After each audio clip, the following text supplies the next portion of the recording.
Saya ulangi sekali lagi.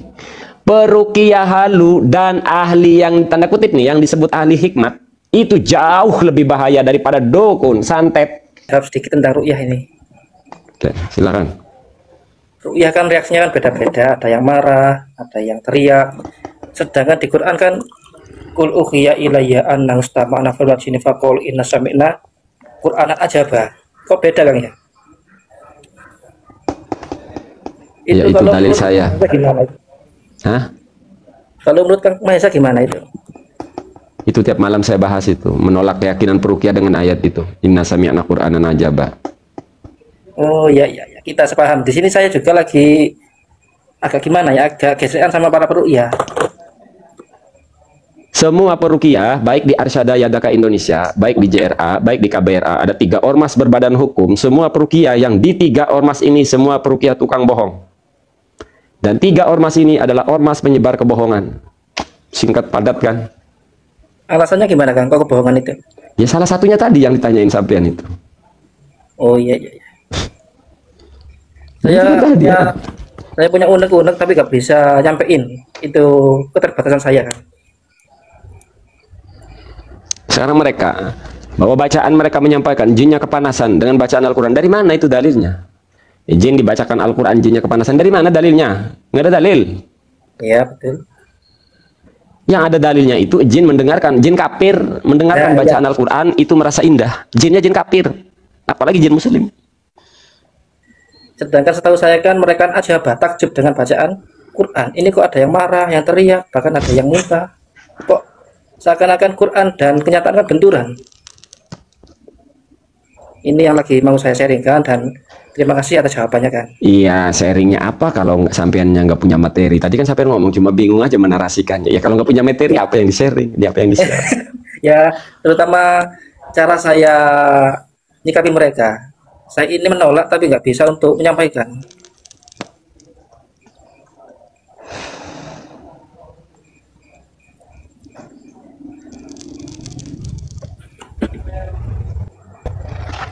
Barangkali ada saran. Jadi, apa sarannya sampean udah nggak percaya peruqyah? Ya udah selesai deh, ngapain?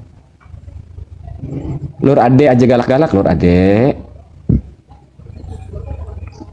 Oh, iya. Terima kasih Kang. Ya, jadi spam yang dibisukan itu spam, komentar berulang. Iya. Ada lagi apa? Hah? Jazakumullah, terima kasih. Itu sangat membantu pikiran saya. Enggak, saya cuma mau doang. Kan sampean udah tahu dalilnya tadi. Iya, tapi seakan-akan mereka bungkusnya kan agama. Seakan-akan semua ada di hadis, seakan-akan semua ada di Quran. Tapi oh enggak ada. Bahkan saya dari tahun berapa saya sampaikan, carikan dalil Al-Quran dan hadis bahwa sihir menggunakan jin. Enggak ada. Sihir itu perkara-perkara sains, perkara-perkara ilmiah. Ya, saya setuju itu. Sekarang kata sihir itu dicomot oleh mereka untuk bungkus sesuatu yang mistis, sifatnya mistis. Duga-dugaan, bahkan banyak fitnah. Kakak nggak usah takut-takut kalau cuma mau menyebut semua peruqyah itu tukang bohong. Semua peruqyah halu ya.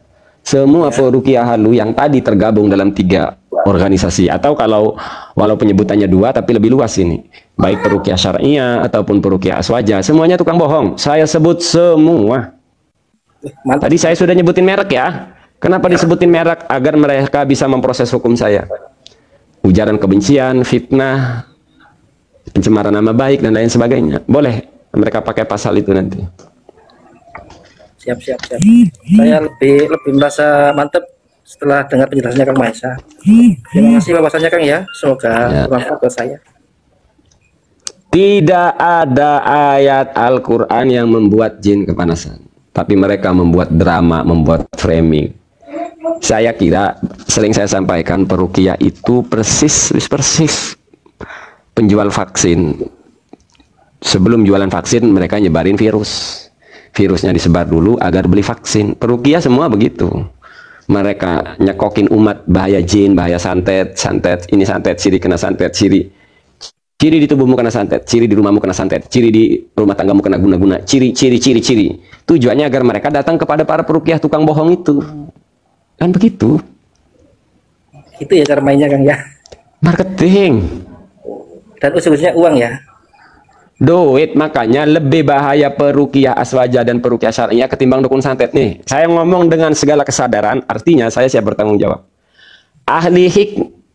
Ahli hikmat dan peruqyah itu jauh lebih bahaya daripada dukun santet. Saya ulangi sekali lagi. Peruqyah halu dan ahli yang tanda kutip nih, yang disebut ahli hikmat, itu jauh lebih bahaya daripada dukun santet. Jauh lebih bahaya. Dukun mustad, itu kan dukun mustad. Dukun mustad itu ada yang ngakunya ahli hikmat, ada yang ngakunya peruqyah. Sebenarnya dukun, casingnya itu ustad. Dan mereka lebih bahaya dari dukun santet. Boleh tanya, Kang? Boleh. Batasnya dukun sama mubalik itu apa, Kang? Beda, ya. Kalau mubalik, ya beda. Kan rasakan ada kesamaan di situ mereka. Bukan ada kesamaan. Orang ini kadang dukun ini ya jadi mubalik juga. Mubalik itu artinya orang yang menyampaikan. Iya. Orang yang menyampaikan. Nah, ada mubalik itu yang mubalik ya kehaluan itu. Mubalik saya sekarang lagi jadi mubalik. Betul. Ya. Kalau maksudnya mubalik ini adalah pendakwah, ya tadi masih sama. Ya peruqyah juga sekaligus pendakwah. Cuma tadi dia dakwah itu kan pendakwah, mengajak kepada hal-hal mistis. Dia ngajak umat kepada dirinya agar jadi pasiennya. Iya, mereka juga pendakwah. Oh, iya, iya. Sangat-sangat jelas, Kang. Sangat-sangat jelas. Rata-rata, mohon maaf, tidak semua, tapi rata-rata pendakwah sekarang itu membawa umat kepada dirinya. Allah dan Rasulnya. Bukan memperkenalkan syariat Rasulnya, tapi memperkenalkan dirinya. Itu pendakwah sekarang rata-rata itu. Tidak semua ya, saya katakan tidak semua. Tapi rata-rata pendakwah itu sibuk memperkenalkan siapa dirinya, sibuk memperkenalkan siapa leluhurnya, pada akhirnya mengajak umat agar datang ngantri kepada mereka. Sampailah saya buat lagu. Walau sadar dalam, sampai lupa tuh liriknya lagu saya sendiri saking kelamaannya. Asal umat datang ngantri, asal umat bawa rezeki, tak peduli membohongi. Asal umat datang ngantri, asal umat bawa rezeki, tak peduli membohongi. Ngantri bawa amplop. Ke si dukun bergamis, ke si dukun berpeci. Mending Kang Saman tuh dibawa tuh. Jawara berpeci kalau Kang Saman, aktivis berpeci. Yang diurusin sampah menurut tuh dibersih-bersihin. Sekarang pendusta berpeci, bergamis. Banyak nih, tidak semua ya, rata-rata. Mubalik tidak sibuk memperkenalkan Allah dan Rasulnya, tapi sibuk memperkenalkan dirinya, leluhurnya, keturunannya. Waalaikumsalam, Kang Saman. Ya. Ya. Terus dikasih bumbu-bumbu barokah. Yang saya bisa nangkep bahwa bedanya itu mubalik mengatasnamakan Tuhan, bukan mengatasnamakan dirinya. Menyampaikan kepentingan Tuhan. Oke, ada lagi Januzi. Ampun, terima kasih, Kang. Terima kasih. Siap. Salam dari Jombang. Terima kasih. Siap. Semoga sehat selalu. Amin. Oh, di Jombang itu markasnya JRA dan JRA KBRA itu banyak. Iya, saya nggak tahu. Saya pendatang. Sebut merek aja, jangan takut-takut. Kalau ngebahas peruqyah, sebut merek. Kenapa? Yang mereka tukang bohong kok, ngapain takut-takut? Di sini kan ada tetangga. Peruqyah halu itu persis kayak aguan. Sama-sama memanfaatkan